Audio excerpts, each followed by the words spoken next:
Bienvenidos a Beyond the Sky, un juego de 1 a 5 jugadores con partidas de 15 a 30 minutos y a partir de 8 años. En Beyond the Sky, debido a unos eventos temporales, una serie de enemigos han aparecido en la Tierra, volviendo la vida en ella totalmente imposible. La humanidad ahora tendrá que escapar de la atmósfera buscando otros planetas. Los componentes del juego son un tablero reversible, que tiene dos configuraciones distintas en función de qué lado estemos usando. Las cartas de enemigo que salen del mazo de enemigos, que van asociadas cada una a un valor de un dado, que luego explicaremos la mecánica. Los dados que utilizaremos, en este caso el tablero solo utiliza 3 colores de dados, el otro lado utiliza los 4, las cartas de movimiento, que son así, y las cartas donde vamos almacenando nuestras naves, que en este caso están por el modo asimétrico, con una habilidad distinta cada una, pero también las tenemos con esta formación. Y 4 naves por jugador. El objetivo en Beyond the Sky es ir subiendo a través del cielo hasta salir de la atmósfera.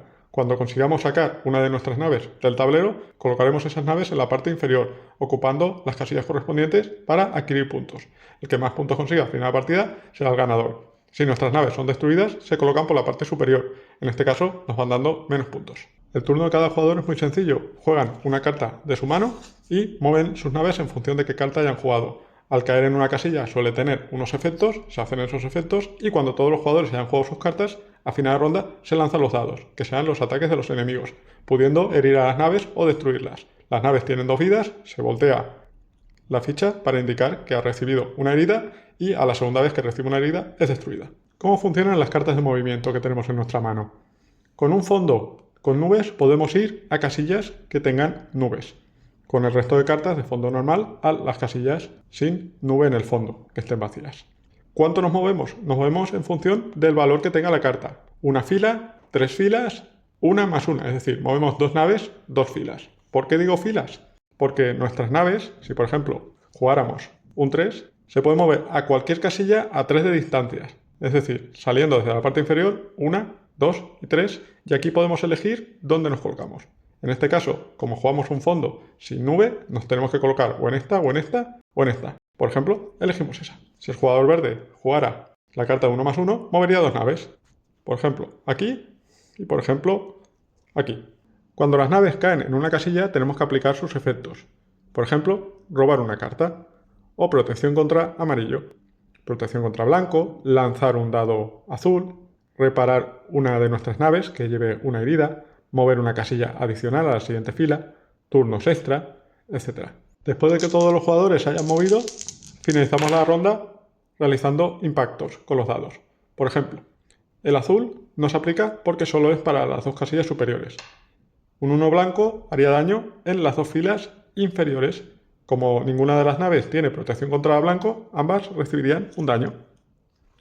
Y el 2 haría daño a estas 2 filas, pero como la nave roja tiene protección contra amarillo, pues no recibiría daño.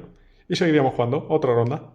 En un punto más avanzado de la partida, puede que caigan más unidades. En este caso, el dado amarillo haría daño a la nave verde, que sería eliminada, y un daño a esta. El 2 haría daño a la nave roja. Estos dados ya están aplicados.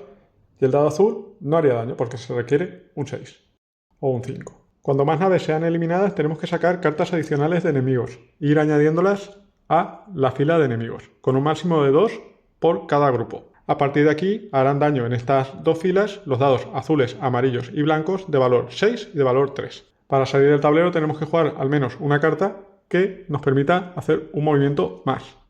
La nave que salga será colocada en la siguiente casilla desde la parte inferior que esté disponible. En este caso, el jugador rojo conseguiría 4 puntos. El final de la partida se da cuando uno de los jugadores se queda sin naves.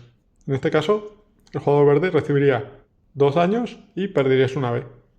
El otro lado del tablero utiliza también el dado rojo, por tanto, la fila superior es mucho más peligrosa e incluye varias zonas donde podemos lanzar dados para intentar hacer daño a otros rivales. Y por último, las cartas del jugador tienen un lado asimétrico, con habilidades distintas. Por ejemplo, a la hora de robar 2 cartas podemos robar una y reparar una nave.